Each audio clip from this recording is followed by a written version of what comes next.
किसान साथियों नमस्कार। आपका मिक्सिंग यूनिक खेती में स्वागत है। आज की इस वीडियो में हम आपको बताने जा रहे हैं कि हमारी जो प्राकृतिक खेती है, जो हमारी नेचुरल खेती है, जो नेचुरल फार्मिंग है, जिसको हम जीरो बजट खेती कहते हैं, जिसको शून्य लागत खेती कहते हैं, इसमें बैक्टीरिया का बहुत बड़ा रोल है। बैक्टीरिया की भूमिका बहुत महत्वपूर्ण है और ये प्राकृतिक खेती जो है वो पूर्णतः बैक्टीरिया की ही खेती है और पूरी खेती बैक्टीरिया के इर्द गिर्द ही घूमती है। इसलिए बैक्टीरिया का हमारे खेत में होना बहुत आवश्यक है, उसका बैक्टीरिया का होना परम आवश्यक है, जीवाणु का होना परम आवश्यक है। इसलिए ये जो प्राकृतिक खेती का कॉन्सेप्ट है, ये पूर्णतः बैक्टीरिया के पर निर्भर है, बैक्टीरिया पर आधारित है। जैसा कि आप लोगों ने देखा होगा कि हमारी फसलों के जो ठूंठ होते हैं, फसलों की जो जड़ें होती हैं, फसलों का बचा हुआ जो अवशेष होता है और जो भी हमारा फसल का निकला हुआ जो कचरा होता है, उसको सड़ाने का, उसको गलाने का, उसको मिट्टी में मिलाने का और उसको जो है खाद में परिवर्तित करने का कार्य बैक्टीरिया ही करता है। ये बैक्टीरिया ही होता है जो हमारे सड़े गले कचरे को और हमारी फसलों की जड़ों को, ठूंठों को और जो फसल अवशेष होता है उसको सड़ा गलाकर कार्बनिक खाद में परिवर्तित कर देता है। और ये कार्बनिक खाद जो है हमारी फसल के लिए बहुत ही महत्वपूर्ण होती है और फसल के लिए ये जीवन दान का काम करती है। इसलिए हमारे खेतों में जितना ज़्यादा बैक्टीरिया होगा उतना खेत हमारा उपजाऊ होगा, उतनी उसमें मिट्टी में उर्वरा शक्ति ज़्यादा होगी, खेत में उपजाऊपन ज़्यादा होगा, हमारी फसल उस खेत में ज़्यादा अच्छी होगी और हमें लागत कम लगानी पड़ेगी और फसल बहुत अच्छी चलेगी। तो साथियों, मैं आपको बैक्टीरिया पता लगाने के लिए एक प्राकृतिक फार्मूला बता रहा हूँ, एक देसी फार्मूला बताने जा रहा हूँ कि हम कैसे पता लगाएं कि हमारे खेत में बैक्टीरिया पर्याप्त है या नहीं है, बैक्टीरिया की जो मात्रा है, बैक्टीरिया की जो संख्या है वो पर्याप्त मात्रा में है या नहीं है। साथियों, हम जो किसान साथी होते हैं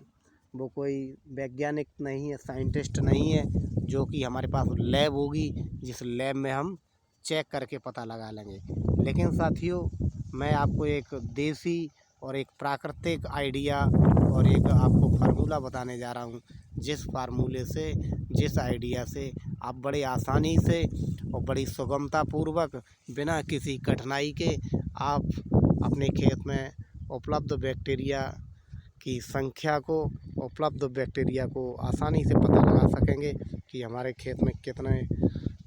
बैक्टीरिया है या नहीं। इसके लिए साथियों हमें एक काम करना होगा और ये काम हमारा ये है कि हमें ये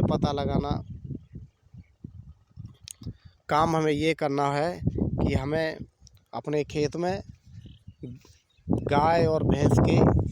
गोबर को 2-4 जगह डाल दीजिएगा और ये हमें देखना है यदि हमारा ये गाय और भैंस का गोबर 7 से 10 दिन में सड़कर मिट्टी में मिल जाता है, सड़ गल कर मिट्टी में अगर मिल जाता है तो हमारे खेत में पर्याप्त बैक्टीरिया की संख्या है। यदि ये गाय और भैंस का गोबर 10 से 15 दिन में सड़कर गलकर मिट्टी में मिलता है, इसमें अगर क्रिया होती है तो हमारे खेत में बैक्टीरिया तो है लेकिन कम मात्रा में है, कम संख्या में है। यदि ये गाय भैंस का गोबर 20 दिन और उससे अधिक समय तक ज्यों का त्यों पड़ा रहता है, उसमें कोई क्रिया नहीं होती है, सड़ता नहीं है, गलता नहीं है और मिट्टी में मिक्स नहीं होता है, तो समझो कि हमारे खेत में बैक्टीरिया बिल्कुल भी नहीं है। इसलिए साथियों, ये बहुत ही आसान और सरल उपाय है जिसको प्रैक्टिकल में हम लाकर हमारे खेत में बैक्टीरिया का पता लगा सकते हैं। मैं एक और उदाहरण के द्वारा आपको समझाना चाहता हूँ। आप लोगों ने देखा हो, जो ज़मीन बंजर होती है, जो ऊसर ज़मीन होती है, जिस ज़मीन में हम कोई फसल नहीं उगा सकते हैं, उस ज़मीन में जब हम कोई गाय और भैंस का गोबर पड़ा होता है या डाल देते हैं, या गाय भैंस उस ज़मीन में गोबर कर देती है, तो आपने देखा होगा कि वो गोबर महीनों ज्यों का त्यों पड़ा रहता है, उसमें कोई क्रिया नहीं होती है, वह सड़ता नहीं है, वह गलता नहीं है, और अंत में वो सूख कर उपला बन जाता है, कंडा बन जाता है, और उसमें कोई क्रिया नहीं होती है। तो ये बिल्कुल इसका प्रत्यक्ष प्रमाण है कि वो बंजर ज़मीन होती है, वो ऊसर ज़मीन होती है, और उसमें कोई बैक्टीरिया होता नहीं है, इसलिए उस गोबर में कोई क्रिया नहीं होती है, और गोबर बड़े बड़े सूख कर बन जाता है, कंडा बन जाता है। जब हमारे खेतों में बैक्टीरिया होता है तो इसलिए हमारा गोबर सड़ गल कर खाद में परिवर्तित हो जाता है। तो साथियों, ये बहुत आसान और बहुत साधारण और बहुत ही प्राकृतिक और देसी तरीका है, जिससे कि हम ये पता लगा सकते हैं कि हमारे खेतों में बैक्टीरिया है या नहीं है। और बैक्टीरिया अगर कम है तो बैक्टीरिया के लिए,